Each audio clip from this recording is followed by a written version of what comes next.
তাহলে জনপ্রিয়তার দিক দিয়ে মরহুম প্রেসিডেন্ট মুজিবুর রহমান যেমন জনপ্রিয়তা ছিলেন, তার জন্য দোয়া করলে আপনার ভালো লাগবে। আল্লামা সাঈদীর জন্য দোয়া করলে আপনার ভালো লাগলো কি না লাগলো কি, কিন্তু তার যত জনপ্রিয়তা তখনও ছিল এখনো আছে। আপনি মানুন আর নাই মানুন, আল্লামা সাঈদীর জনপ্রিয়তা তার চাইতে কম নয়। মরহুম প্রেসিডেন্ট মুজিবুর রহমান আমার দেশের জন্য স্মরণীয় বরণীয়, আর আল্লামা সাঈদী গোটা বিশ্ববাসীর কাছে স্মরণীয় বরণীয়। আপনারা যারা আওয়ামী লীগ করেন, যারা বিএনপি করেন, এরা বিএনপি অধ্যুষিত এলাকা, আপনি যতই এমপি হন আর যতই বগল দাঁড়াইয়ে মন্ত্রী হন, যদি সুষ্ঠু সুন্দর নির্বাচন বগুড়ায় হয়, সবকটা আসন বিএনপির। আপনি বিশ্বাস করলেও কি আর না করলেও কি, এটা আমার কিচ্ছু যায় আসে না, কিন্তু সত্য কথা হলো বগুড়া বিএনপির ঘাঁটি। আবার কিছু লোক মনে করে লোক বিএনপির লোক, ওরে না বিএনপি আমি জীবনে ভোট দেইনি, ওদিক যাইও না, কিন্তু সত্য কথাটা আমাকে বলতে হবে। কথা বলেন ঠিক না বেঠিক? আবার গোপালগঞ্জে যান, আপনি যত হুজুরগিরি ফলান আর যতই যাই করেন, ওখানে নৌকা পাস করবে। আপনি যতই অস করেন আর লেকচার দেন আর যতই পিছনে কাঠিতে গুতান, ওখানে আপনি পারবেন না। আমি কথাটা এই জন্য বলছি, এই বগুড়ার মাটিতে ম্যাডাম খালেদা জিয়ারে নিয়ে আসেন, গোপালগঞ্জের মাটিতে শেখ হাসিনারে নিয়ে যান, আর আমাদের দেশের মোনাফেক বলে পরিচিত হোসাইন মোহাম্মদ এরশাদ, এটা হলো জাতীয় মোনাফেক বলে পরিচিত। কথা বলেন ঠিক না বেঠিক? কম কি বেশি আমি জানি না, তবে ওনার বাড়িটা কিন্তু রংপুরে। এই রংপুরে ওনার নিয়ে যান, সব সমাবেশে লোক এক জায়গায় করে যত লক্ষ লোক হবে, আপনাদের এই বগুড়ায় অথবা আপনার গোপালগঞ্জে অথবা যে কোনো একটা আপনার জনপ্রিয় জেলায় আল্লামা সাঈদীরে প্যারোলে মুক্তি দিয়ে একটা সমাবেশ করতে দেন। যে কোনো জেলায়, বাংলাদেশের যে কোনো প্রান্তে, যদি আপনাদের চাইতে 10 গুণ 20 গুণ লোক বেশি না হয়, বড় হুজুরের মুক্তি চাই আমরা দোয়া করব না।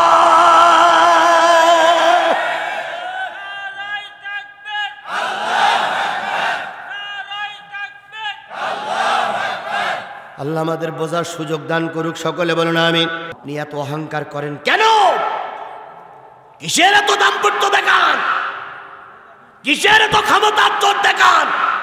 আগামীকাল সূর্য 100% সত্য, কিন্তু আগামীকাল আপনার ক্ষমতা থাকবে না 1% সত্য নয়।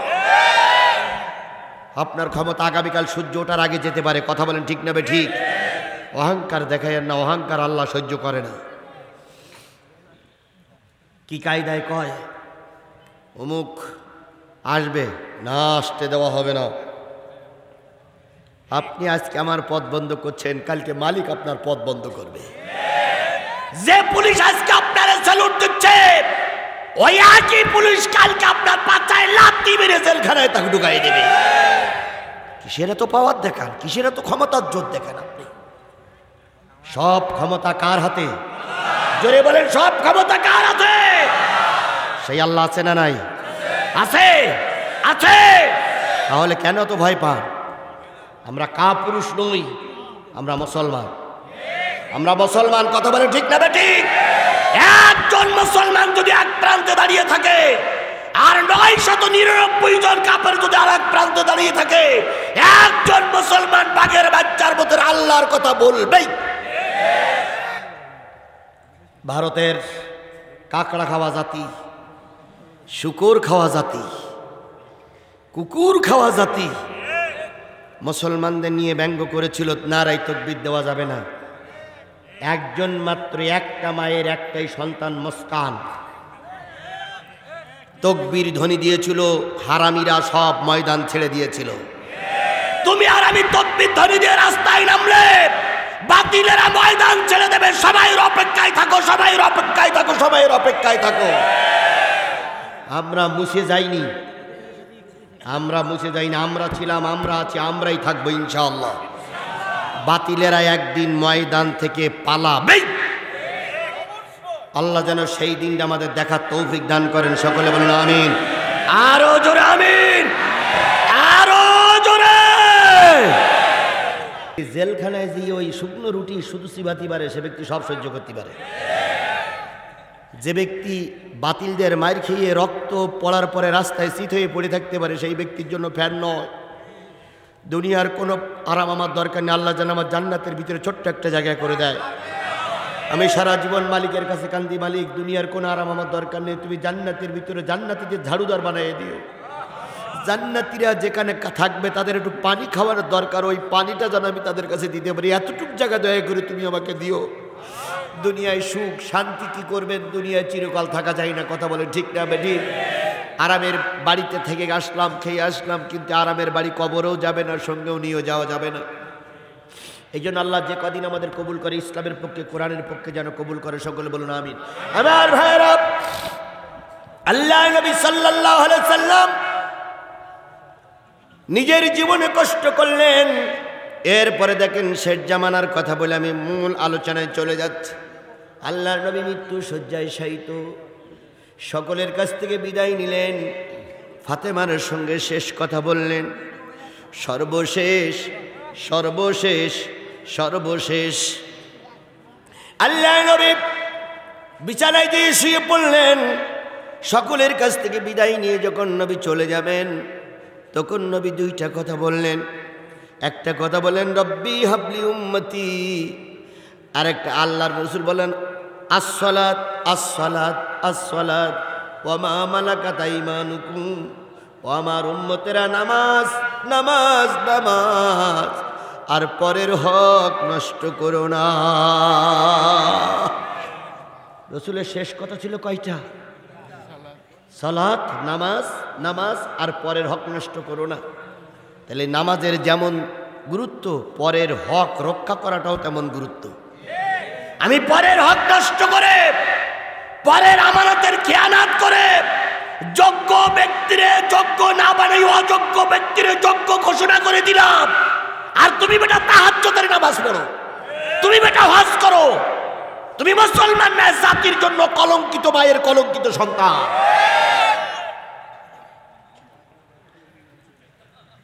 আর এই কথাগুলো বললে রাজনীতি হয়, এই কথাগুলো বললে কি হয়? কথাবার্তারা হিসাব কিতাব করে বলেন শনিবার কিন্তু একদিনই যাবে না, আবার বলো শনিবার আসবে, আবার শনিবার আসবে, কথা বলে ঠিক না ঠিক? আজকে তোমরা যারা ঘৃণা করতেছো কালকে সেই তো এদেশের প্রেসিডেন্ট হতে পারে। আজকে যে খালেদা জিয়ারে আপনারা জেলখানায় রেখেছেন, ওই খালেদা জিয়া তো সামনের বছর প্রেসিডেন্ট হয়ে গেলেও যেতে পারে। যাবে কিনা ওটাই বলবো না, কারণ বললে আমার মার খেয়েই বলবো। যদি বলি আগামী বছর খালেদা জিয়া পাশ করে ক্ষমতায় যাবে, তাহলে আমার আর বাড়ি যাইতে দেবে না, এ খালেদা জিয়া দালাল। এই জন্য বলার দরকার নেই, তবে হতেও তো পারে, কথা বলে ঠিক না বেঠিক? আরো জোরে বলে ঠিক না বেঠিক? আমি যতটুক শুনেছি আপনাদের এলাকায় এমপি হচ্ছিল একজন, হয়ে গেল আর একজন। সে যেখানেই হোক, আপনাদের জেলায় তো, এটা তো আপনাদেরই জেলায়। তাহলে হচ্ছিল একজন, হয়ে গেল আর একজন। মাত্র 9টা আসন ঠিক করলি তো যে হওয়ার সেই হয়ে যেত, কথা বলে ঠিক না বেঠিক? আজকে হয়তো টাইম পরিবর্তন করেছো, আগামী তো হয়তো টাইম পরিবর্তন করতে পারবে না। যাদের যাবার কথা তারাই যাবে, তখন পালাবা কোথায় দুলা ভাই?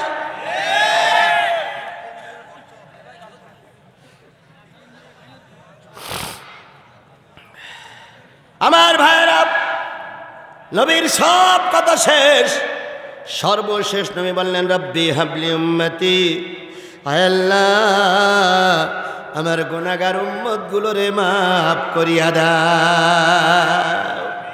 তাহলে নবীর জন্মের পরে বলেছিলেন কি? হাবলি উম্মতি, আমার উম্মতরে মাফ করে দাও। মৃত্যুর সময় বললেন কি? রব্বি হাবলি উম্মতি। এখনো কবরে বসে নবী কাঁদতেছেন, রব্বি হাবলি উম্মতি, আয় আল্লাহ আমার গুনাহগার উম্মতগুলোরে মাফ করে দাও। যে নবী ক্ষমতার পাওয়ারে বসে উম্মতের কথা ফিকির করেছেন, কষ্ট করে উম্মতের কথা ফিকির করেছেন, কবরে বসে উম্মতের ফিকির করেছেন, সেই নবীর মাদ্রাসার উন্নতি কল্প আজকের এই মাহফিল, কথা বলেন ঠিক না বেঠিক?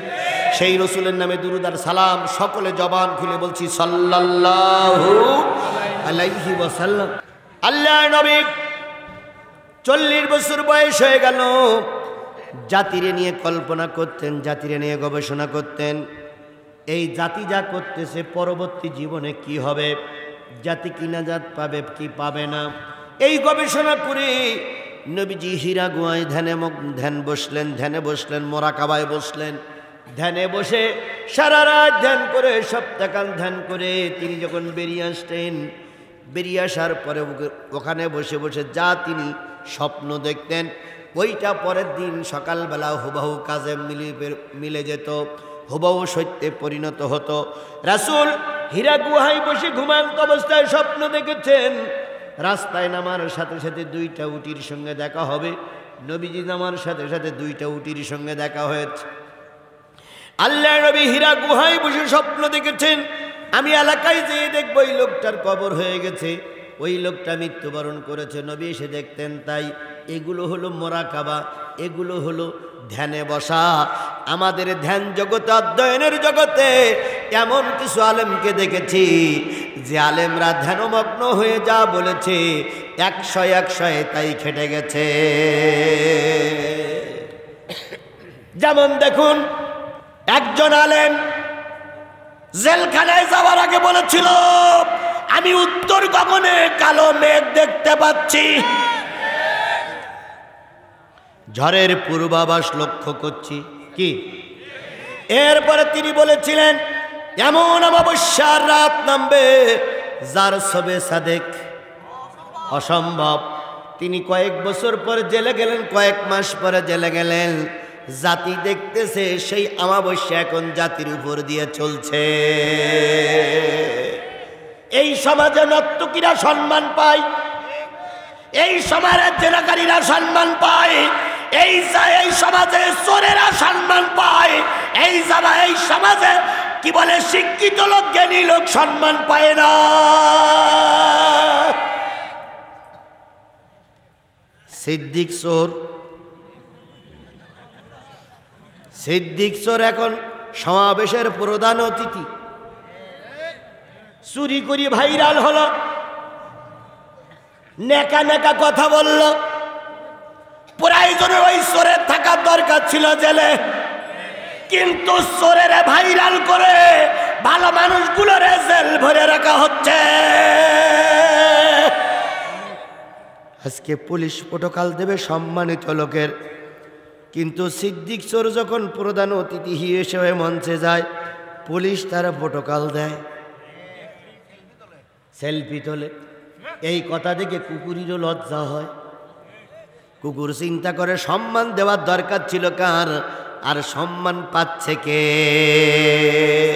এই জন্য এটাও কিয়ামতের একটা আলামত। শেষ জামানায় সম্মানিত লোকেরা সম্মান পাবে না। কথা বলেন ঠিক না বেঠিক? অপমানিত লোকেরাই সমাজের নেতা হয়ে যাবে। আল্লাহ না করুক, আল্লাহ না করুক, আল্লাহ না করুক। কি বলে, কাহালুতে যিনি এমপি হয়ে যাচ্ছিলেন, যদি উনি হতেন, আমি ওনার বিপক্ষেও না পক্ষেও না, শুধু এতটুকু বোঝানোর জন্য বলতে, যদি উনি হতেন তাহলে আমার বগুড়া জেলার যিনি এসপি, যিনি কি বলে আপনার বিসিএস পাশ করে তারপর হয়তো হয়েছে ঢাকা বিশ্ববিদ্যালয়, রাজশাহী বিশ্ববিদ্যালয় অথবা কুষ্টিয়া, যে কোটার বিশ্ববিদ্যালয়ে পাশ করে এসপি হতে হয়েছে। কথা বলেন ঠিক না বেঠিক? তাহলে এত বড় একটা শিক্ষিত লোক, একটা জ্ঞানী লোক, যদি এই নেতার এসে সার্চ, তাহলে ওনার মর্যাদাটা কোথায় থাকতো? কথা বলেন ঠিক না বেঠিক? অথচ এই জাতির চোর, গুন্ডা, বদমাইশ, ধর্ষণকারী, জেনাকারী, লুচ্চা, গরু চোর, এদেরকে সম্মানিত করতেছে, আর প্রকৃত যারা সম্মান পাওয়ার যোগ্য তারা জেল খাটতেছে। কথা বলেন, কথা বলেন, কথা বলেন। জাতি আজকে বিব্রত বোধ মনে করছে। জাতীয় সংসদে এমনও এমপি আছে যে বাংলা দেখে দেখে পড়তে পারে না। মাননীয় স্পিকার সাহেব, আমার একটা চ্যাপ্টা রাস্তার দরকার। এরাই হলো এমপি, আর বড় বড় শিক্ষিত আলেম ওলামা সব জেলে। কথা বলেন ঠিক না বেঠিক? আরো জোরে বলেন ঠিক না বেঠিক? তাহলে এই যদি দেশের অবস্থা হয়, তাহলে তো গজব আসবেই। আমি গতকাল এক মাহফিলে বলেছি, আজকেও বগুড়ার মাটি থেকে বলছি, মাননীয় প্রধানমন্ত্রী আগামী জাতীয় সংসদ নির্বাচনের আগে আপনি অন্তত শিক্ষাগত যোগ্যতা নির্ণয় করে দেন যে আইএ পাশের নিচে কেউ অন্তত এমপি পদে ইলেকশন করতে পারবে না। তাহলে অন্তত শিক্ষিত লোক অন্তত জাতীয় সংসদে যাবে। কিন্তু আমাদের দেশের লোক জীবনে স্কুলই জানি, স্কুলের বারান্দাও পায় দেব। যদি এমপি হয় তাহলে এসপি ডিসি সাহেবের অবস্থা কি হবে? শিক্ষিত মানুষ এসপি হয়েছে, শিক্ষিত মানুষ ডিসি হয়েছে, শিক্ষিত মানুষ ওসি হয়েছে, তারা যদি অশিক্ষিত মানুষ স্যার সালাম আলাইকুম, স্যার সালাম আলাইকুম, স্যার। আর স্যার তো বলাই লাগে, দেশের আইন অনুসারে স্যার তো বলাই লাগে। কথা বলেন ঠিক না বেটি? এই জন্য আমার ভাই বলতেছিলাম, মোরাকাবা মুশাহাদা যারা করলো, নবীর হক যারা পালন করলো তারা জেলখানায়, আর শয়তানের হক যারা পালন করতেছে তারাই জাতীয় সংসদে। মমতাজের মতন সংসদে, মমতাজের মতন নারীর সংসদে যাবার কোন যোগ্যতা আছে? ও তো সারা জীবন দেহ ব্যবসা করেছে, সারা জীবন ওই গান গাতে গেছে, আর যে যা টাকা দিয়েছে তারই সঙ্গে সময় দিয়েছে। সেই লোক এখন জাতীয় সংসদ কাঁপাই বেড়ায়, আর আলেমেরা জেলে বসে বসে কান্দে, আর পুলিশরা ধরার লোক পায় না। নড়িয়ে চড়ি হুজুর ধরো, নড়িয়ে চড়ি হুজুর ধরো, নড়িয়ে চড়ি হুজুর ধরো। হুজুরা জোরে একটু যদি কাশে তাও দোষ। হ্যাঁ হুজুর যাচ্ছেন জোরে কাশলেন কেন? নিশ্চয় আপনার কাশির ভিতরে কোনো শয়তানি আছে। আবার যদি আসতে কাছে তাও কি বলবে? হুজুর যাচ্ছিলেন কাশি লেগেছে, কাশি একটু গোপন করে কাশলেন কেন? তাহলে নিশ্চয়ই আপনি কিছু চুরি করে নিয়ে যাচ্ছেন, নতুবা আসতে কাশলেন কেন? তাহলে জোরে কাশলেও দোষ, আসতে কাশলেও দোষ। হুজুরা যদি জোরে একটু বাই সরায়, ভুট। কিছু লোক কি বলে, এ হুজুরের আদব কায়দা বলে কোনো, ভদ্রতাই বলে কোনো জিনিস নেই, জোরে বাই সরায়, এ বিয়াদব হুজুর। আবার যদি আসতে ফুসকো ছেড়ে দেয়, মদ্দেন সাহেব কয় আমাদের হুজুর বলো মাঝে মাঝে ফুস করে বাই সরাইতে উজু করে না। মানে জোরে বাই সরালো দোষ, আসতে বাই সরালো দোষ। দেখেন খেয়াল করে, আজকে যদি ওয়াজ একটু নরম হয়, তা কিছু লোক কিন্তু অনেক দূরের থেকে আসছে, ওরা কি বলবে, ইয়ে জিহাদি আর সে জিহাদি নেই।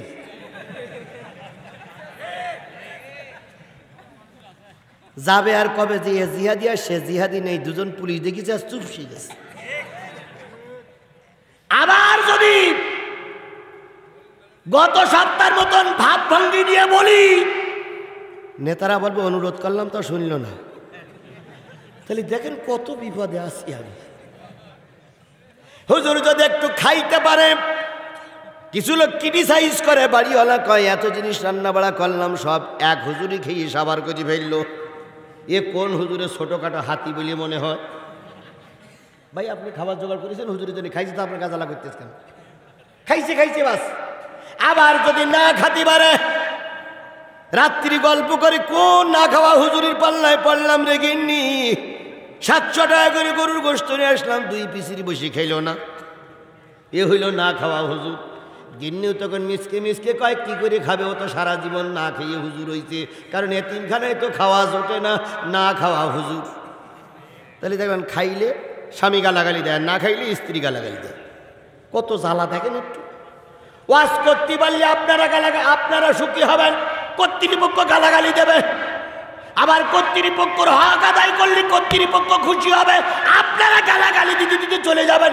এ জিহাদি আর সে জিহাদি নয়, ভয়ে চুপসে গেছে। কত বিপদ দেখেন। একটু আগের থেকে ফোন করে হুজুর যাচ্ছেন, যান, আমাদের সেখানে ওয়াজ করেন, নতুবা কিন্তু আপনার খবর আছে। তাহলে এখন যদি ওয়াজ ওনাদের মত মতন না করি, তাহলে ঠিক বগুড়া 7 মাথায় গেলি পর বলবে আপনি বলিলাম, ফোন করে কি বলিলাম, ওয়াজ ঠিক মতন করেননি, হাটের মামুরা ডাকতেছে। কি জ্বালায় যে আসি রে ভাই।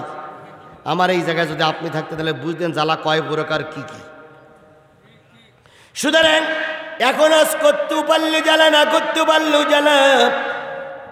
হক কথা বললে শুরু তারা খুশি হয়, আবার মিষ্টি মিষ্টি কথা বললে কর্তৃপক্ষ খুশি হয়। দাওয়াত নেওয়াও কঠিন, দাওয়াত বাস্তবায়ন করাও কঠিন, মহাবিপদ।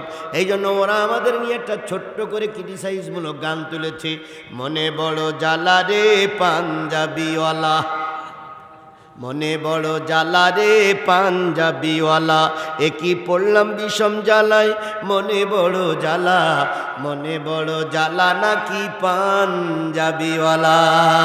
আমরাও বুঝেছি হকপন্থী পাঞ্জাবিওয়ালারা ওদের গলার কাটা হয়ে দাঁড়িয়েছে, কথা বলেন ঠিক না বেঠিক? পাঞ্জাবিওয়ালারা আছে তাই ওরা যা খুশি তাই করতে পারে না, পাঞ্জাবিওয়ালারা আছে তাই কোরআন বিরুদ্ধে আইন তৈরি করেও বাস্তবায়ন করতে পারে না। পাঞ্জাবিওয়ালাদের প্রতিবাদের কারণে শিক্ষা ব্যবস্থায় যে বলেছিল আমরা বানরের জাত, এটা পাঞ্জাবিওয়ালাদের প্রতিবাদের কারণে বই নতুন করে ছাপানো লাগতেছে। পাঞ্জাবিওয়ালারা যদি প্রতিবাদ না করত, ওটাই জাতি মেনে নিত আমরা বানরের জাত। তুমি আর আমি মনে করি আমি প্রতিবাদ করি কি হবে, তোমার আর আমার একটা প্রতিবাদের অনেক মূল্য, কথা বলে ঠিক না ঠিক? ওই যে কাদিয়ানীদের সমাবেশ হচ্ছিল কোথায়? পঞ্চগড়ে। ওই কাদিয়ানীদের সমাবেশে মুসলমানরা প্রতিবাদ করার কারণে একজন দুইজন মারা গেছে ঠিকই, কিন্তু কাদিয়ানীদের সমাবেশটা তো বন্ধ হয়েছে। কাদিয়ানীদের সমাবেশটা বন্ধ হতো না যদি দুটো তাজা প্রাণ ওখানে জীবন না দিত, কথা বলেন ঠিক না বেঠিক? আপনার আমার এই রক্তের বিনিময়ে কাফেরদের প্রোগ্রাম বন্ধ হয়েছে, এটাই আমাদের প্রতিবাদ, এটাই আমাদের বড় চাওয়া, কথা বলেন ঠিক না বেঠিক? কিন্তু জাতির বড় দুঃখ লাগে যখন অন্যায় কাজের প্রতিবাদ করতে আমরা রাস্তায় নামি, তখন আমাদের দেশের একজন মুসলমানের আমাদের গুলি করি মানে।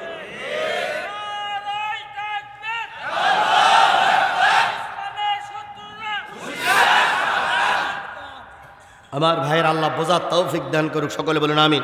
আমার ভাইয়েরা, আল্লাহ নবী ধ্যান মগ্নের থেকে বেরিয়ে আসতেন, আবার ধ্যানে বসতেন। আল্লাহ নবী ধ্যানের জন্য একটা গোপন জায়গা বেছে নিলেন, সেটা হলো হীরা গুহা। কোন গুহা? হীরা গুহার একটা গর্তের ভিতরে এমন সংকীর্ণ জায়গায় ধ্যান করতেন যাতে করে কাফেররা খুঁজে না পায়। যারা হাজী সাহেব ওই হীরা গুহায় উঠেছেন তারা ছাড়া কেউ বলতে পারবে না। আমি গুহার ভিতরে ঢুকেছিলাম। গুহার ভিতরে প্রথম গুহার ভিতরে ঢোকার পরে মাঝখানে দুই পাহাড়ের ফাঁক দিয়ে একটা ছোট্ট গলি আছে, ওই গলি দিয়ে পেরিয়ে আর এক ঘরে যেতে হয়। আল্লাহর নবী ওই গলিতে থাকতেন, প্রথম গলিতে মাল সামানা রাখতেন, আর এখান থেকে শুরু একটা জায়গা, একজন লোক ছাড়া যাওয়া যায় না। ওই গলিতে রসুল ধ্যানমগ্ন হয়ে থাকতেন।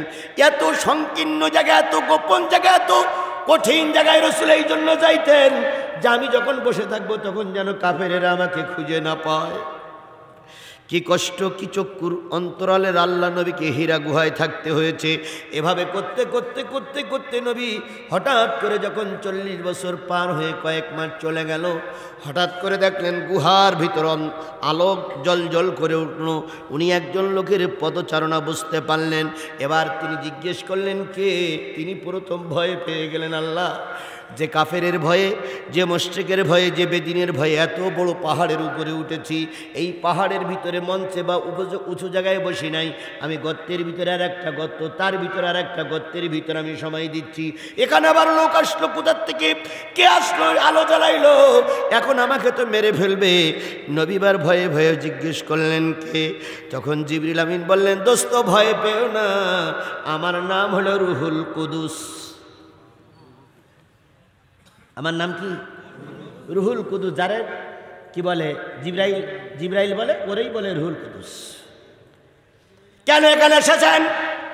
কাই দোস্ত, আল্লাহ আপনার পরে কিতাব দিবে। নবীজি খুশি হয়ে গেলেন, খুশিতে গদগদ হয়ে জিব্রাইলের কাছে চলে গেলেন। জিবরিল রসুলের সঙ্গে সাক্ষাৎ হলো।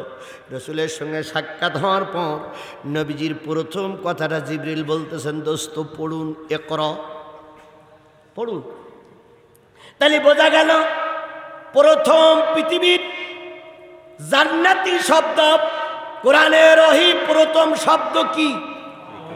ইকরা। মানে কি? পড়ো।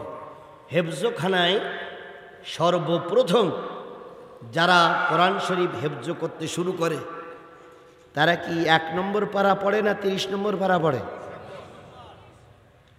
কয় নম্বর? 30 নম্বর পারা পড়ে। কোনো ছাত্র কোনো হেফজখানায় আমার জানা নেই, কোনো হেফজখানায় কিন্তু পয়লা পাড়ার থেকে শুরু করে না, সব উল্টো দিক দিয়ে শুরু করে। তার মানে 30 নম্বর পাড়াটাই সর্বপ্রথম নাজিলকৃত পাড়া। এখান থেকে শুরু করে পড়ো। আল্লাহ নবী বললেন, জিবরিল তুমি হয়তো জানো না রে ভাই জিবরিল, আমি তো লেখাপড়া জানি না, আমি তো স্কুলে যাই নাই, কোনো ভার্সিটিতে পড়ি নাই, আমার কোনো শিক্ষক নেই, আমি কি করে পড়বো, আমি তো পড়তে পারি না। জিবরিল আমিন রাসূলকে বুকের ভিতরে জড়াই ধরে জোরে একটা চাপ দিলেন। নবী তার নিজের বর্ণনায় বলেছেন, এত জোরে চাপ দিল মনে হয় আমার পাজরার হাড়গুলো সব ভেঙে একাকার হয়ে গেল। আবার ছেড়ে দিল, দেবার পরে বললেন পড়ুন। আমি বললাম জিবরিল আমি তো পড়তে পারি না। আবার চাপ দিল, বললেন পড়ুন। আমি বললাম আমি তো পড়তে পারি না।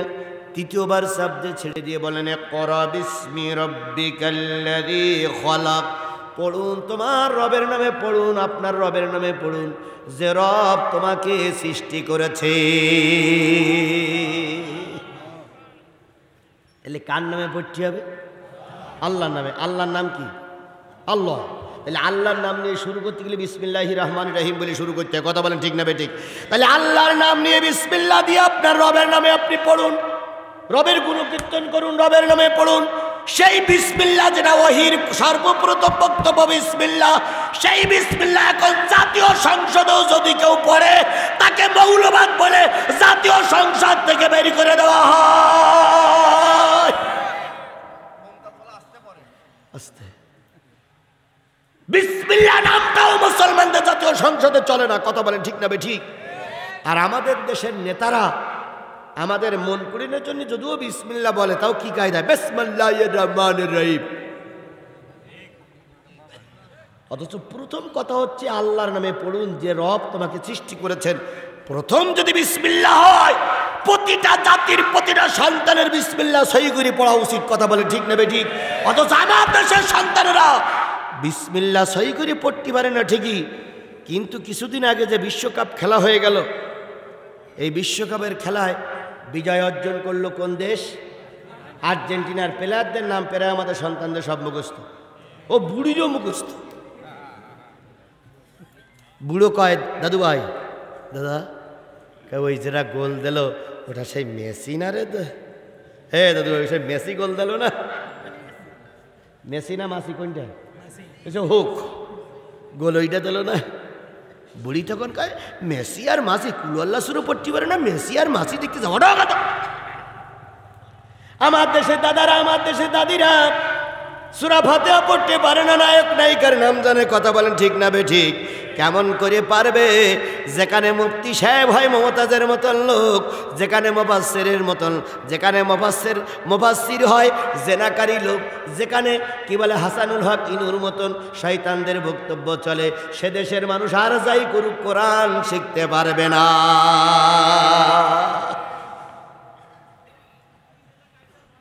অয়তে উজু করিয়ে নামাজ পড়ো,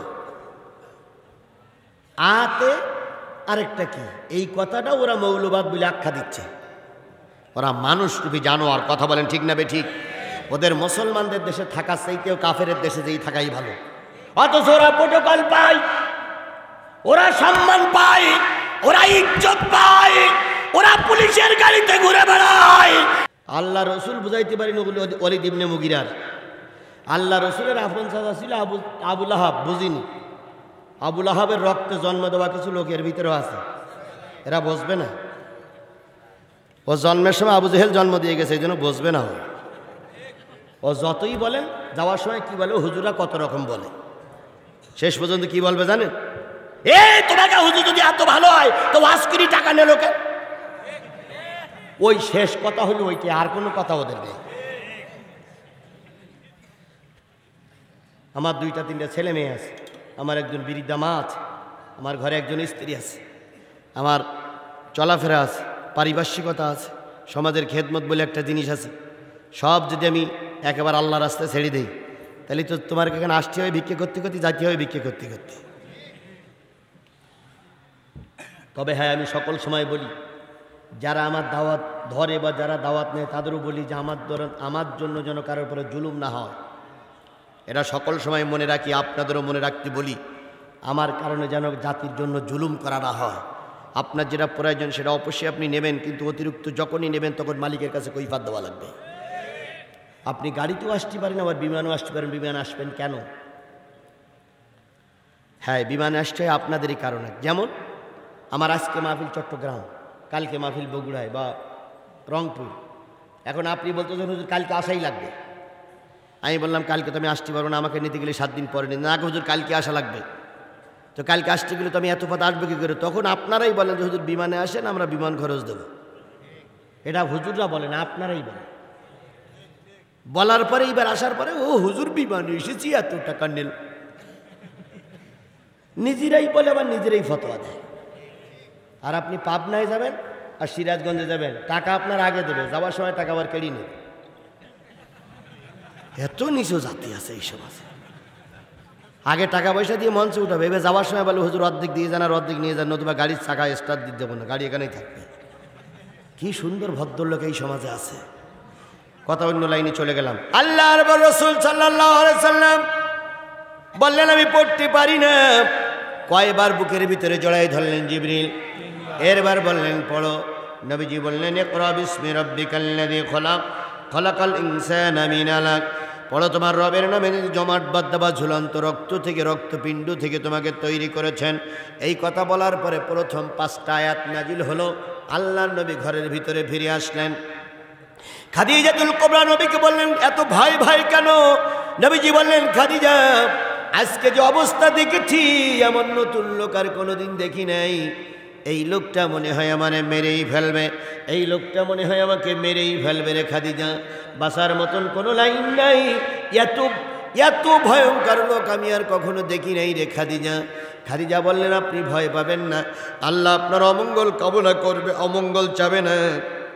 কারণ আপনার চাইতে ভালো মানুষ, আপনার চাইতে নির্ভেজাল মানুষ এই মক্কায় আর একটাও নাই। ভাই উঠলে হবে না তো, 12টা পর্যন্ত বসতে হবে যে ভাই।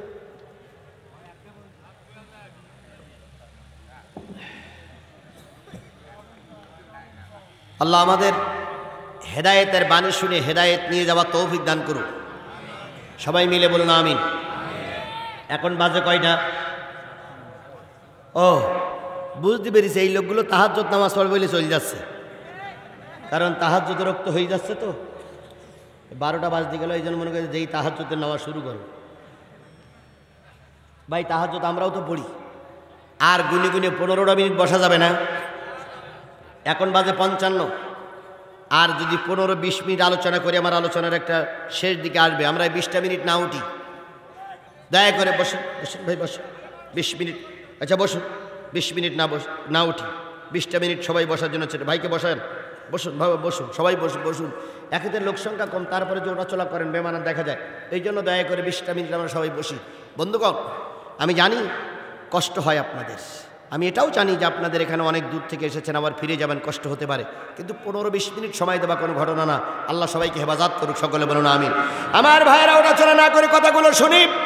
আল্লাহ নবী সাল্লাল্লাহু আলাইহি সাল্লাম যখন ঘরে ফিরে আসলেন, খাদিজা বললেন নবী তোমার অমঙ্গল হবে না, কারণ তুমি তো মানুষের আমানাতের খেয়ানাত করো না, তুমি তো কোনো লোকের গালে চড় মারো না, তুমি তো কোনো মানুষকে ধোকা দাও না, তুমি তো কোনো মানুষকে প্রতারণা করো না, তুমি তো কোনো মানুষের সঙ্গে খারাপ ব্যবহার করো না, আল্লাহ তোমার বিজয় দান করবে।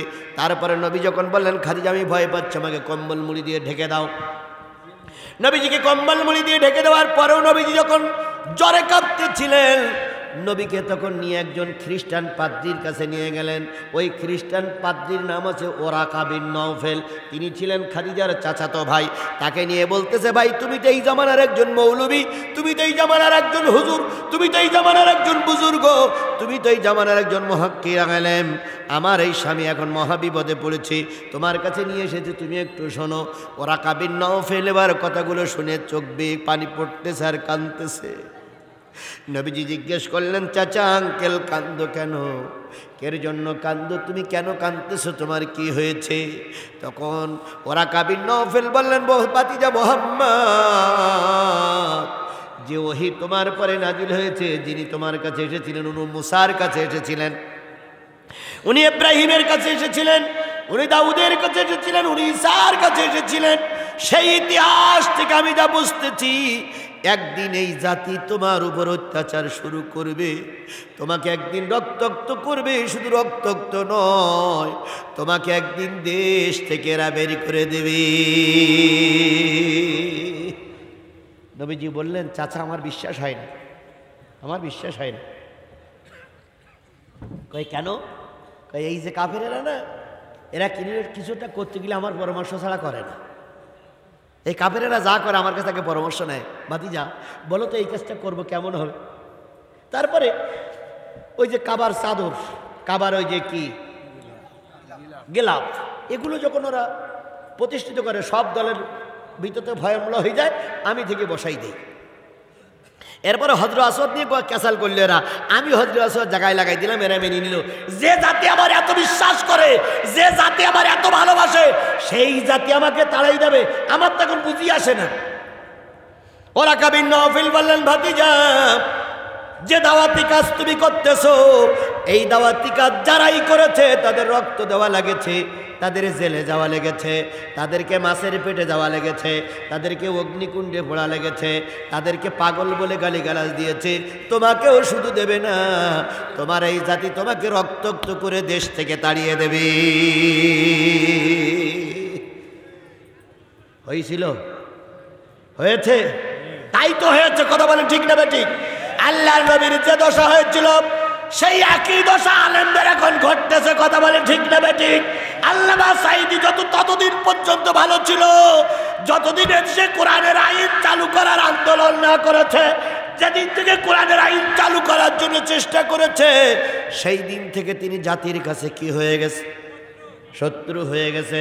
তাহলে আবু জেহেলের মতন শত্রু বাহিনী এখনো সমাজে, আরো জোরে বলেন এখনো সমাজে। আমাদেরকে ওই উপদেশ দেওয়া হয়, জিহাদি হুজুর অনুমতি পাচ্ছিলাম না, আপনার আসার অনুমতি দিচ্ছিল না, কোনো রকম অনুমতি নিয়ে আসছি। এখন আপনি অন্তত সবকুল বজায় রেখে, নতুবা কিন্তু আগামীতে আর আসতে পারবেন না। একই কথা তখনও চলছিল, এখনও চলছে। তবে তখন শত্রু ছিল প্রকাশ্য, আর এখন গোপনে গোপনে শত্রু। তখন শত্রু ছিল মুসলমানদের জন্য কাফের, আর আজকের শত্রু মুনাফিক, মুসলমানদের জন্য মুনাফিকেরা। আজও আছে, তখনও ছিল। কথা বলেন ঠিক না ঠিক? আমার ভাইরা, আল্লাহর নবী সাল্লাল্লাহু আলাইহি সাল্লাম এই কথা বলার পর আল্লাহর নবী সাল্লাল্লাহু আলাইহি সাল্লাম ফিরে আসলেন। অনেক দিন ওহী বন্ধ হয়ে থাকলো, অনেক দিন ওহী আসলো না। নবীর এই ওহী চালু হলো, সেই ওহী 23 বছর ধরে ধরে চলল। 23 বছর পরে সব পূর্ণাঙ্গ করার পর আমার নবী বিদায় হয়ে গেলেন। আমার আলোচনার বিষয়বস্তু হলো, প্রথম শব্দ হলো পড়ো। আজকে আমাদের হেফজোখানাগুলো প্রথম শব্দ হয় কি? পড়ো। আমরা সেই হেফজোখানাগুলো যদি চালু রাখতে না পারি, একদিন কোরআন আমার সমাজ থেকে উঠে যাবে। এই জন্য সকলের কাছে দাবি, সবার কাছে দাবি, হাত পায়ে ধরে দাবি, হেফজোখানা, মক্তব, মাদ্রাসাগুলো যেন বন্ধ না হয়। কারণ মসজিদ বন্ধ হলে সমস্যা হবে না। কিছু লোক কিন্তু ভুল বুঝলেন, মসজিদ বন্ধ হলে সমস্যা হবে না। মসজিদ ভেঙে দেয় দেখ, মসজিদ ভেঙে দেয় দেখ, মসজিদ পুড়াই দেয় দেখ, কিন্তু মাদ্রাসা যেন বন্ধ না হয়। কারণ মাদ্রাসায় যদি শিক্ষা ব্যবস্থা চালু থাকে, এই মাদ্রাসা ছাত্ররাই মসজিদ বানাবে। আর যদি মাদ্রাসাগুলো বন্ধ হয়ে যায়, তাহলে ওই মসজিদ কারুকার্য খচিত হবে, কিন্তু মুসল্লি খুঁজে পাওয়া যাবে না। আজকে আমাদের দেশের কিছু হুজুররাও মসজিদ, মাদ্রাসা বা হেফজোখানা বন্ধ করার পক্ষে। আমাদের দেশের কিছু হুজুররা গোলালু সেজেছে, গোলালু। আল্লাহ ওদেরকে, আমাদেরকে, সবাইকে বোঝার তৌফিক দান করুক। সকলে বলুন আমিন। এবার আল্লাহ বলতেছে, ইকরা ওয়া রাব্বুকাল আকরামুল্লাযী আল্লামা বিল কলম। পড়ো সেই সম্মানিত মালিকের নামে, যিনি তোমাকে কলমের মাধ্যমে জ্ঞান শিখিয়েছেন। কিসের মাধ্যমে? আরো জোরে বলেন, কিসের মাধ্যমে জ্ঞান শিখিয়েছেন? এই জন্য কলমের দরকার। এই জন্য পড়ার আগে লেখো। ওখানে বললো পড়ো, আর এখানে বলছে কলমের মাধ্যমে জ্ঞান শিখাইছেন। কলম দিয়ে কি করে? কলম দিয়ে কি করে? তাহলে পড়া আর লেখা, লেখা আর পড়া, এই দুটো জিনিস যতদিন পর্যন্ত চালু থাকবে ততদিন পর্যন্ত আল্লাহর কোরআন সমাজে চালু থাকবে। তাহলে সর্বপ্রথম যে হেফজখানা ছাত্ররা, ওরা বাংলাও জানে না, ইংরেজিও জানে না, সর্বপ্রথম শিক্ষাটা নেয় কি? আরো জোরে বলেন, সর্বপ্রথম শিক্ষাটা নেয় কি? এই জন্য কোরআন এখনো দেশে পৃথিবীতে চালু আছে, তাই কোরআন আমার সমাজ থেকে উঠে যাচ্ছে না। এই পৃথিবীতে 1 কোটির উপরে হাফেজ আছে। 200 কোটি মানুষের ভিতরে 1 কোটির উপরে কি আছে? হাফেজ আছে। যেই হাফেজ সাহেবদের মুখে দাড়ি নাই কিন্তু অন্তরে কোরআন আছে, যেই হাফেজ সাহেবদের মুখে দাড়িও আছে অন্তরেও কোরআন আছে। গোটা পৃথিবীর সব মানুষগুলো যদি কোরআন একসঙ্গে পড়ায় দেয় তাহলে বুঝবা মুসলমান, এই কোরআন হাফেজ সাহেবরা একদিন আবার সংরক্ষণ করতে পারবে। এমন একজন হাফেজ সাহেবের জীবনী, ছোট্ট একটা জীবনী বলে আমি শেষ করবো। সেটা হচ্ছে, ওই হাফেজ সাহেবটার নাম ছিল হাফেজ বারাকাত। কি নাম? ভালো করে খেয়াল করেন, আমি বেশি করে সময় নেব না। হাফেজ বারাকাত। আজকে হেফজখানে যেমন হাফেজ সাহেবরা পড়তো, হাফেজ বারাকাত বলে একটা ছোট্ট ছেলে ছিল। এই ছেলেটার বাড়ি হলো মিশরে। কোথায়? 1 মায়ের 7টা সন্তান।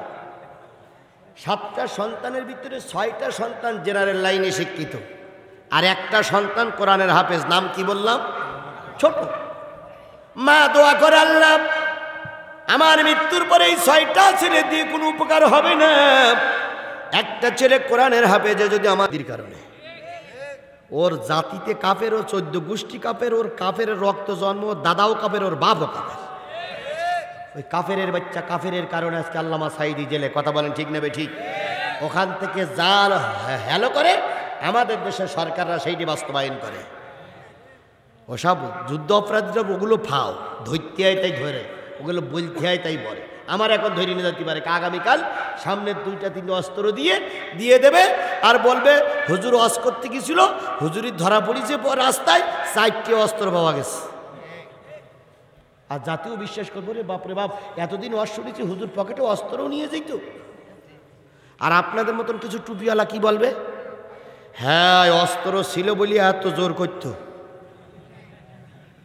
আপনাদের মতো টুপিওয়ালারাই বলবে যে হ্যাঁ, এতদিন পর্যন্ত অস্ত্র ছিল বলে মঞ্চে বসে এত চেল্লামেল্লি করতো, আসলে অস্ত্র ছিল আমরা কেউ বুঝতে পারতাম না। আপনারাই বলবেন। আচ্ছা, আমার এসে চেক করেন দিন কোন জায়গায় অস্ত্র আছে। অথচ যদি আজকে ধরা পড়ি আমি, কালকে দেখবেন 4খানা অস্ত্র দিয়ে ধরবে, অস্ত্র সহ সাতক্ষীরার জিহাদি হুজুর গ্রেপ্তার। এটাই হলো জাতির সবচেয়ে সত্য কথা, আর এটাই আমরা বিশ্বাস করেই চলতেছি। কথা বলেন ঠিক না বেঠিক? আমার ভাইয়েরা, যে জিনিসটা বোঝাতে চাচ্ছিলাম সেটা হলো, ওই দাদা বাবুর কারণে, ওই দাদাদের কারণে রফিকুল ইসলাম মাদানী জেলে, ওই দাদা বাবুদের কারণে কাজী মোহাম্মদ ইব্রাহিম জেলে ছিল, ওই দাদা বাবুদের কারণে মামুনুল হক জেলে, ওই দাদা বাবুদের ইঙ্গিতের কারণে আল্লামা সাঈদী জেলে, ওই দাদা বাবুদের কারণে আজকে ওনারা যখন আসে তখন আমাদেরকে গুলি করে মারা হয়। যাই হোক, দাদা বাবুদের দেশে হাফেজ বারাকাত দাওয়াতি কাজ করার জন্য আসবে। মা বললেন, বাবা তুমি সে দেশ চেনো? কয়ে চেনার দরকার নেই, মিশরের এক দল লোক যাবে ওখানে দিনের কাজ করতে, আমি তাদের সঙ্গে যাব। আল্লাহর বান্দি ছোট্ট ছেলেটারে সাজাই দিলেন, আর পবিত্র কোরআন কানা একটা কাপড়ের গেলাফের ভিতরে বেঁধে ছেলের বুকের উপরে দিয়ে বললেন, বাবা পৃথিবীর সবচেয়ে দামি জিনিসটার নাম হলো আল্লাহর কোরআন। আচ্ছা, আপনাদের কাছে কি দামি বলে মনে হয়? জোরে বলেন, দামি বলে মনে হয়? এই কোরআন শরীফটা যদি এখন নিচে কোনো রকম পড়ে যায়, যদি এরকম হাতের থেকে পড়ে যায়, তাহলে তুলে কি করতে হয়? চুমো খেতে হয়। কারণ এটা পবিত্র জিনিস, পড়ে গেছে, এটা বিয়াদবি হয়ে গেছে। কথা বলেন ঠিক না বেঠিক? আবার দেখেন, এই কোরআন শরীফ কানা যে এটা কাঠ, এই কাঠের পরে রেখে প্রতিদিন আমি পড়ি, সকালবেলা কাঠের পরে রেখে কোরআন শরীফ পড়ি।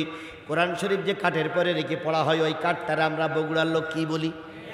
হ্যাঁ, রেল, রেহেল, রিয়াল কাঠ বা রেহেল কাঠ যেটাই বলেন। কোরআন শরীফটা নিয়ে পড়ি। একদিন হঠাৎ করে কোরআন শরীফ নাই, রিহালে পা লেগেছে, পা দিয়ে ফেলাই দিছি। ওই রিয়াল কাঠটারে কি আপনারা চুমো দেন?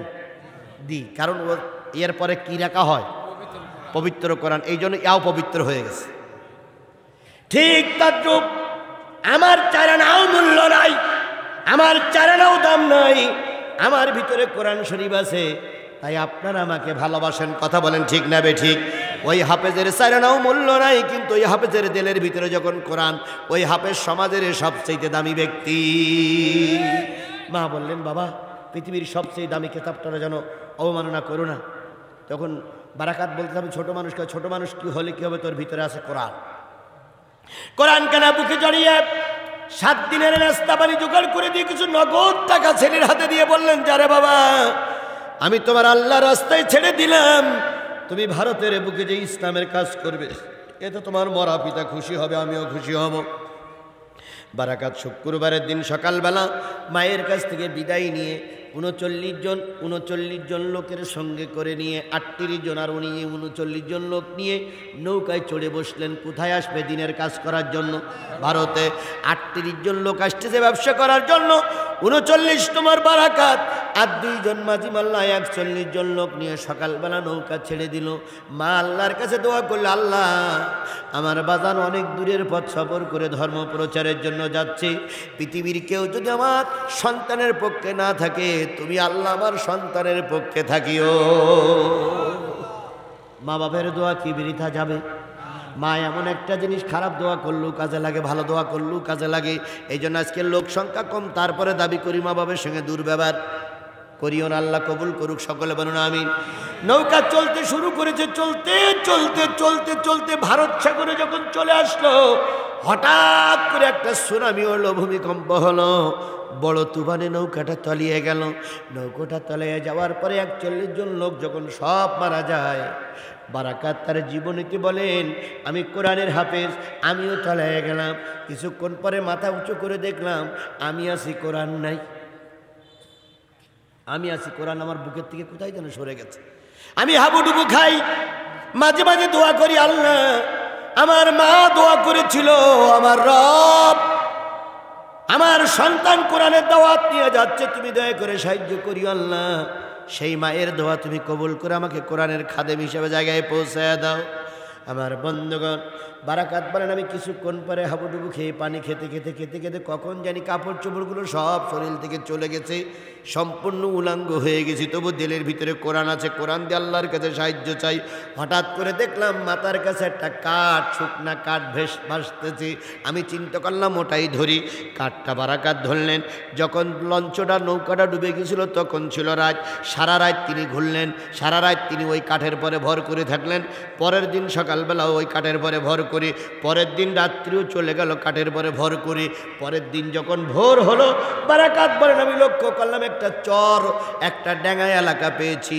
আমি আস্তে করে ওই কাঠের থেকে নেমে চর এলাকায় যেয়ে পড়ে গেলাম। 3 দিন পেটে কিছু খাবার নাই। আমি চর এলাকায় চুপ করে পড়ে থাকলাম, মনে হলো এখনই মারা যাব। কখন জানি সূর্য উঠেছে, কখন সূর্য অনেক দূর উঠেছে আমি জানি না। আমি কাদায় পড়ে আছি। ওই চর এলাকায় একটা বুড়ি ব্রাহ্মণ বুড়ি, যেই বুড়িটা প্রকৃত হিন্দু, যারা প্রকৃত হিন্দু ধর্মশাস্ত্র মেনে চলে, ওই বুড়ির ঘরে ছিল একটা মেয়ে।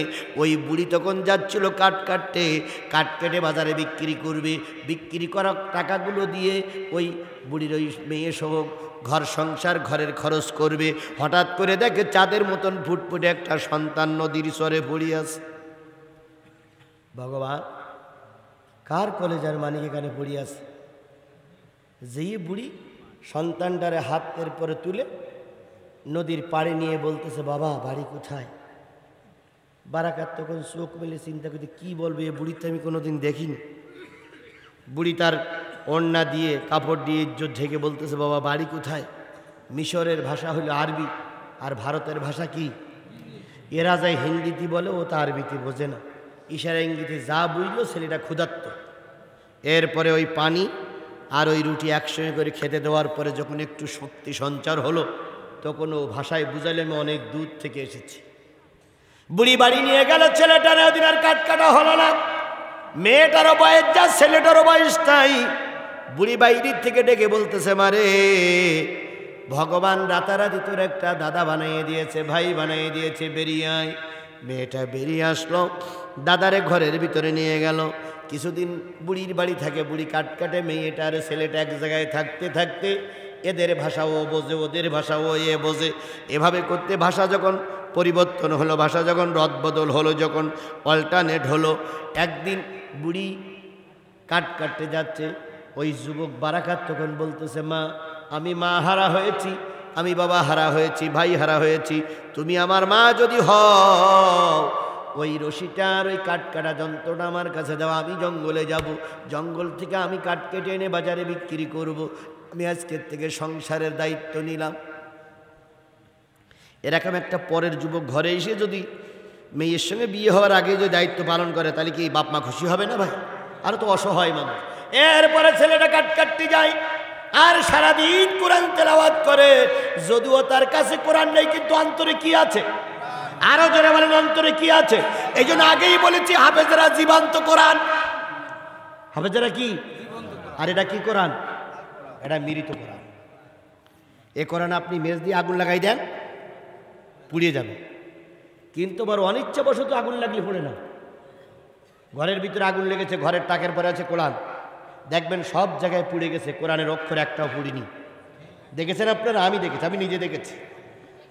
এ কোরআন এমন একটা পবিত্র জিনিস, কিন্তু হাফেজ সাহেবদের দেলের ভিতরে আছে জীবন্ত কোরআন, এটা হচ্ছে কাগজের কোরআন। আমার ভাইয়েরা, সারাদিন হাফেজ সাহেব তেলাওয়াত করে, রাতের বেলায় তাহাজ্জুদ নামাজ সহ সব নামাজগুলো দূরে দূরে পড়ে, ঘরের দরজা দিয়ে পড়ে।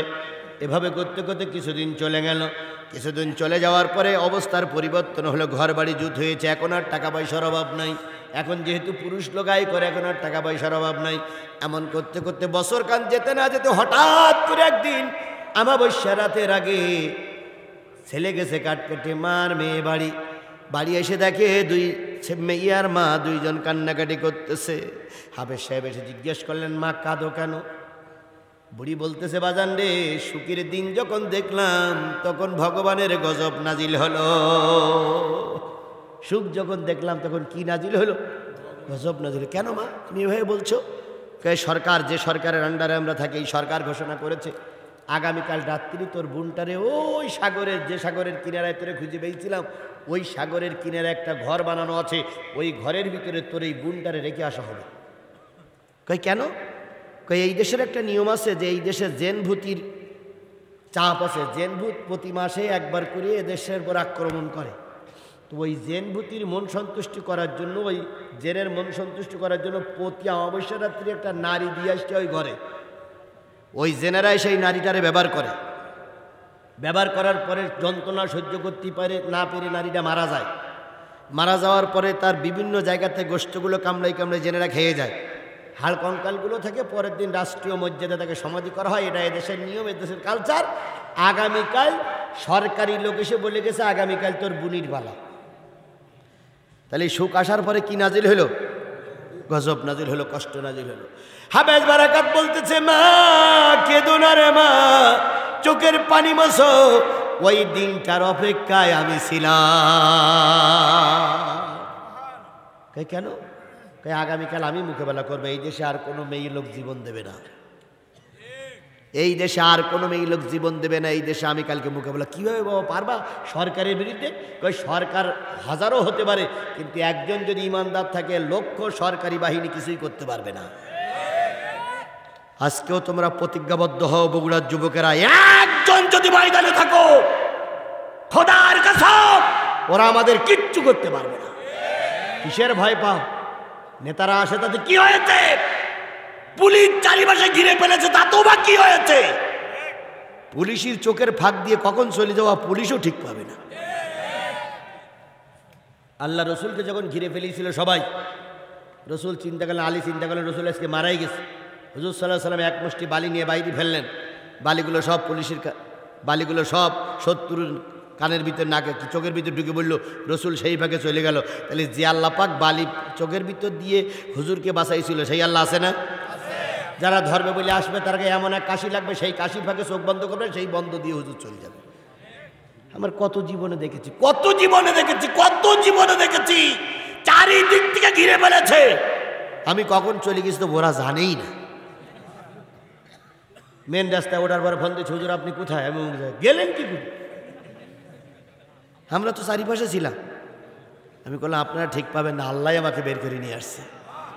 এই জন্য আল্লাহ যদি কারোর বাসায় কেউ মারতে পারে না, আর আল্লাহ যদি কারোর মারে তার কেউ বাঁচাতে পারে না। কথা বলেন ঠিক না বেঠিক? আমার ভাইরা হাফেজ বললেন আমি ওই অপেক্ষায় ছিলাম, পারবি রে বাবা দেখি চেষ্টা করে। ও মেয়ে তোর কাছে দুইটা অনুরোধ, আর মা তোমার কাছে দুইটা অনুরোধ। মেয়ে বললেন কি অনুরোধ? কয় তুই তোর গহনাগাঠি যা আছে, মেয়েলি কাপড় যা আছে সব আমার পরাই দে। তোমার নাকে তো ফুটো নেই, কানে তো ফুটো নেই, ফুটো করিয়েই দে, ফুটো না হলেও বাধাই দে, ওরা যেন বুঝতে না পারে। নাকে দুল লাগা, কানে ফুল লাগা, এর তোর সব কিছু লাগাই মেয়ে লোক বানাই দে। মেয়ে লোক বানাই দেওয়ার পর তুই জঙ্গলে যা, যতক্ষণ আমি ফিরে এসে তোর সংবাদ না দেবো যত জঙ্গল থেকে বেরোবি না, দেখি আমি এদিকে কী করতে পারি।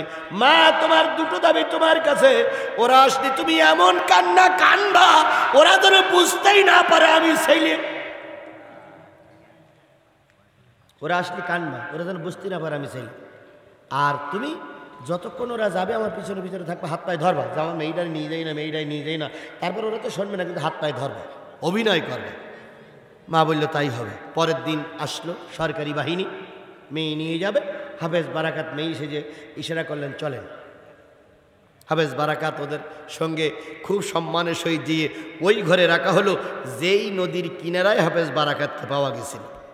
সন্ধ্যা হয়ে গেল। হাফেজ বারাকাত বলেন আমি নিজের চোখে দেখলাম ঘরের ভিতরে পায়খানা পেশাবে ভরপুর। এত দুর্গন্ধ থাকা যায় না, কারণ প্রতি মাসে একটা মেয়ে এখানে জীবন্ত সলিল সমাধি হয়। তার রক্ত, তার পায়খানা, তার কষ্ট কেউ বোঝে না। আমি এই ঘরের ভিতরে ঢোকার আগে ওই সাগরের থেকে কিছু পানি দিয়ে জায়গা পাক করে নিলাম। তারপর সলাত আদায় করলাম মাগরিবির, সলাত আদায় করলাম ইশার, সলাত আদায় করলাম তাহাজ্জুদের। এরপরে তাহাজ্জুদের সলাত আদায় করার পরে লক্ষ্য করলাম সাগরের উপরে বিরাট একটা আগুন জ্বলতেছে। আমার ধারণা হলো জেন এবার আসবে আমার উপর আক্রমণ করবে, কারণ জেন জাতি বলে একটা জাতি আছে। আপনাদের কি বিশ্বাস হয়? আরও জোরে বলেন বিশ্বাস হয়? জেন জাতি বলে মানুষের মতন একটা জাতি আল্লাহ তৈরি করে রেখেছে, এরা বড় হিংস্র। আসলো জেনেরা।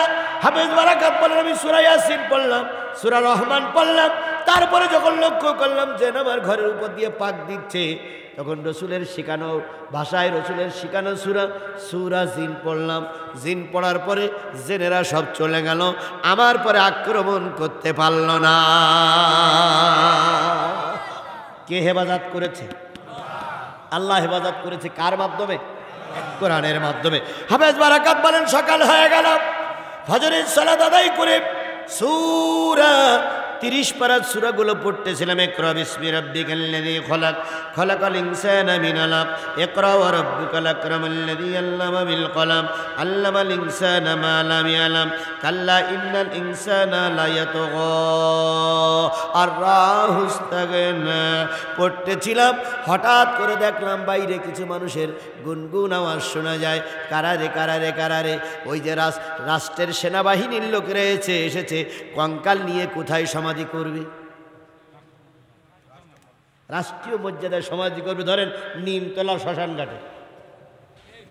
ভারতের সবচেয়ে বড় জায়গা নিমতলা শ্মশান ঘাট। এই নিমতলার শ্মশান ঘাটে সমাধি করবে। হাফেজ বারাকাতের তেলাওয়াত চলছে, হঠাৎ করে বাইরের থেকে বাঁশি দিল। হাফেজ বারাকাত বেরিয়ে বলছে আসসালামু আলাইকুম। কিরে কালকে মেয়ে দিয়ে গেলাম, আজকে কঙ্কাল নেব, এখন কি আসসালামু আলাইকুম? সেনাবাহিনী মেরিয়েছে দৌড়। এ তো সেই জেন। হাফেজ বারাকাত বলে ভাই দৌড়ান কেন? হ্যাঁ গুলি করবো। গুলি করেন না শোনেন। কই কালকে সে মেয়ে না তুই? হ্যাঁ। বেঁচে আছিস? আল্লাহ বাঁচাইছে। কে বাঁচাইছে? কে বাঁচাইছে? কে বাঁচাইছে? আল্লাহ বাঁচাইছে। আস্তে করে পরিচয় হয়ে গেল। কে তোমারে বাঁচালো? কে আল্লাহ। কোন ওসিলায় বাঁচাইছে? এমন একটা মন্ত্র আমি জানি, যেই মন্ত্রের কাছে পৃথিবীর কিছুই টেকে না। সেই মন্ত্রটার নাম কি? আরো জোরে বলেন সেই মন্ত্রটার নাম কি? সেনাবাহিনীর প্রধান বলল বাবারে অনেক চেষ্টা করে আমরা জেনের কাছে পারি নাই, সেনাবাহিনী বডিগার্ড দিয়েও পারি নাই। তুমি যে মন্ত্র পড়ে ওই জেনদের কবল থেকে বেঁচেছ, সেই মন্ত্রটার মূল মন্ত্র কি আমারে বলে দাও। সেনাবাহিনীর প্রধান বললেন সেই মন্ত্রটা আমারে বলে দাও। মন্ত্রটা হলো লা ইলাহা ইল্লাল্লাহ মুহাম্মাদুর রাসূলুল্লাহ। আল্লাহ পাক পরবর্তী আয়াত বলতে আল্লামাল ইনসানা মা লাম ইয়ালাম। এমন আল্লাহ শিক্ষা দিয়েছেন যা মানুষ জানতো না তাহা। আল্লাহ মানুষকে শিখাইছেন, কিন্তু মানুষ কিছুই, এরা কিছুই জানতো না। এরা এখন প্রথম জানলো কি? কোরআন। এবার সেনাবাহিনীর প্রধান মুসলমান হয়ে গেল। নিমতলা শ্মশানঘাটে না নিয়ে সোজা রাষ্ট্রপতির বাড়ি। রাষ্ট্রপতি বলতেছে কি পড়াইনি শেষ? সেনাবাহিনী প্রধান বলছে স্যার পড়াতেই পারিনি, যে লোক নিয়ে গেলাম সেই লোক আমাদের খাটিয়ায় বসে আছে। কিরে খাটিয়ায় বসে আছে মানে? আমি আইন করে আদালতে পাশ করে তারপরে সেনাবাহিনী দিয়ে পারলাম না, রে ছেলে পারলো, নিয়ে আসো ছেলে যাওয়ার পরে তুমি বাঁচলে কি করে? তখন উনি বললেন আমাকে কোরআন আমাকে বাঁচিয়েছে, আমরা আল্লাহ আমাকে বাঁচিয়েছে। এবার রাষ্ট্রপতি বলতেছে যে আল্লাহ তোমারে বাঁচায়, যেই কোরআন তোমাকে বাঁচায় সেই কোরআন আমাকে শিখায় দাও। ওই কোরআন শিখে রাষ্ট্রনায়ক মুসলমান হয়ে গেল। সুবহানাল্লাহ বলেন। এরপরে সব মুসলমান হতে শুরু করলো। এক কথায় সেই দেশে কোরআনের বাণী চালু হলো একজন হাফেজ বারাকাতের ওসিলায়। কয়জন? একজন হাফেজ বারাকাতের ওসিলায়। ওই রকম হাফেজ তো এই হেফজখানায় তৈরি হতে পারে। কথা বলেন ঠিক না বেঠিক? এই জন্য এই হেফজখানাটা ছোট না, এই হেফজখানার মূল্য আল্লাহর কাছে অনেক বেশি।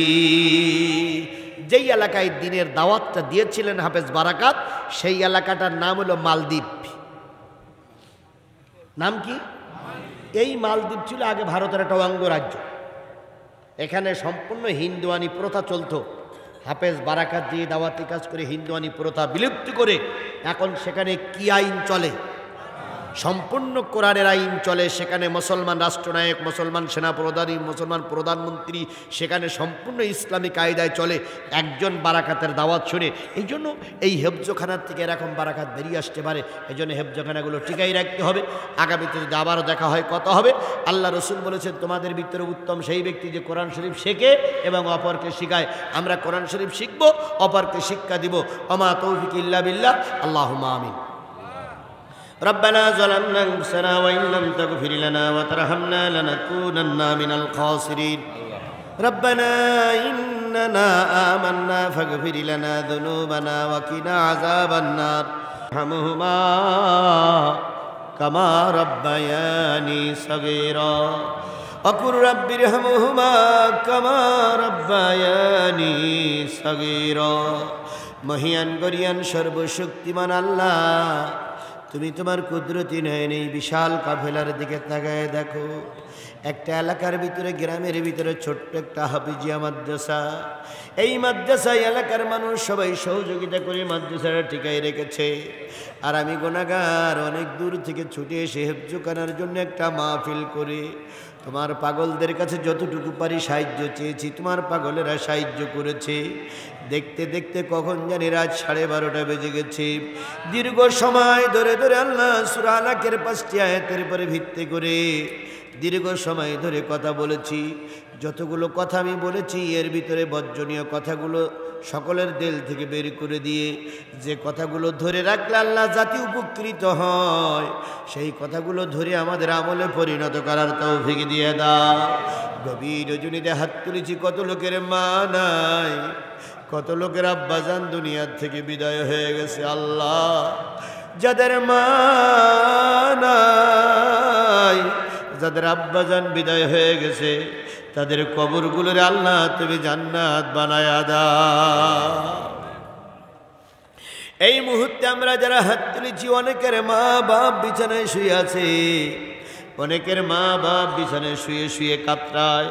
যাদের আব্বা মা বিছানায় শুয়ে শুয়ে কাতরায়, আল্লাহ তাদের মা বাপের কবর আল্লাহ বিছানাগুলো তুমি শান্তিদায়ক বানায়া দাও। গত একদিন আগে আল্লাহ হাসপাতালে গিয়েছিলাম রাত 2-2:30টার সময়। যে দেখলাম কত মানুষ বিছানায় বসে বসে কাতরায়, কত মানুষ মৃত্যু যন্ত্রণায় ছটফট করে। আমি যতক্ষণ থাকলাম তার ভিতরে কয়েকজন নতুন নতুন রোগী হাসপাতালে আসলো। কেউ অ্যাক্সিডেন্ট করে পা হারিয়েছে, কেউ মাথা কেটে গেছে, কেউ বাঁচবে না। একটা রোগীরে দেখলাম নড়চড় নাই। আমার সাথীরা বলতেছিল লোকটি মনে হয় মারাই গেছে। ও আমার রব, ও আমার মালিক, আমাদের অবস্থা তো যে কোনো মুহূর্তে এরকমটাই হতে পারে। আল্লাহ, দয়া করে তোমার ভয় আমার আদের সকলের অন্তরে পয়দা করে দাও। আমাদের আপনজন যারা অসুস্থ হয়ে পড়ে আছে আল্লাহ মৃত্যু রোগ ছাড়া সকল প্রকার রোগ থেকে সাফায়া আজলা কামেলা দান করে দাও রব্বুল আলামিন আসমানের মালিক জমিনের মালিক আল্লাহ প্রতি মাহফিলে আমার এক ভাই আমাকে ছোট্ট ছোট্ট কিছু গিফট দেওয়ার জন্য চেষ্টা করে আমার ওই ভাই আজকে একটা ছোট্ট গিফট দিয়ে একটা ছোট্ট চিঠি লিখে জানিয়েছে তার ছেলেকে হেফজ মাদ্রাসায় দিয়েছে ও আমার মালিক হাফেজের বাবা বানিয়ে দাও হাফেজের বাবা হওয়া সুলক্ষণ শুভ লক্ষণ আল্লাহ হাফেজের বাবা বানিয়ে দাও রব্বুল আলামিন এই হেফজখানার দিক করে চলছে হেফজখানার সকল প্রকার সমস্যা গায়েব থেকে সমাধান করে দাও যত মানুষ দূর দূরান্ত থেকে এসেছে সুন্দরভাবে নিজ এলাকায় ফিরে যাওয়ার তৌফিক দিয়ে দাও আল্লাহ তাআলা নেতাদের সকলকে আল্লাহ তুমি দিনের খাতিরে কবুল করে না আল্লাহ আমার দেশটারে তুমি একটিবারের জন্য কোরআনের দেশ বানায়া দাও কোরআন দিয়ে আমার সমাজ চলছে দেশ চলছে দেখার তৌফিক দিয়ে দাও তোমার দোস্তের খাতিরে তোমার বন্ধুর খাতিরে আল্লাহ আমাদের সকলের দোয়া মেহেরবানি করে দয়া করে কবুল করে নাও আল্লাহ বগুড়ার মাটিতে মাহফিল প্রায় সব শেষ অনেকগুলো প্রোগ্রাম করেছি প্রায় সব শেষ সর্বশেষ এই এলাকায় এই বাকের ভিতরে আরেকটা মাহফিল আছে ধরমপুর আল্লাহ 9 তারিখের এই মাহফিলে সবাই উপস্থিত হয়ে আমরা কিছু গুরুত্বপূর্ণ আলোচনা করে জাতির জন্য কল্যাণকর কিছু আলোচনা করে যেতে পারি তৌফিক দিয়ে দাও 9 তারিখের মাহফিলকে আল্লাহ তুমি কবুল করে নাও আল্লাহ তুমি দয়া করে আমাদের সবাইকে কোরআন বোঝার কোরআন অনুযায়ী আমল করার তৌফিক দাও আমাদের দেশটারে তুমি কোরআনের দেশ বানিয়ে দাও সকলকে মিলেমিশে কাজ করার সুযোগ করে দাও তোমার বন্ধুর খাতিরে দোয়া কবুল করে নাও সুবহানা রাব্বিকা রাব্বিল ইজ্জাতি আম্মা ইয়াসিফুন ওয়া সালামুন আলাল মুরসালিন والحمد لله رب العالمين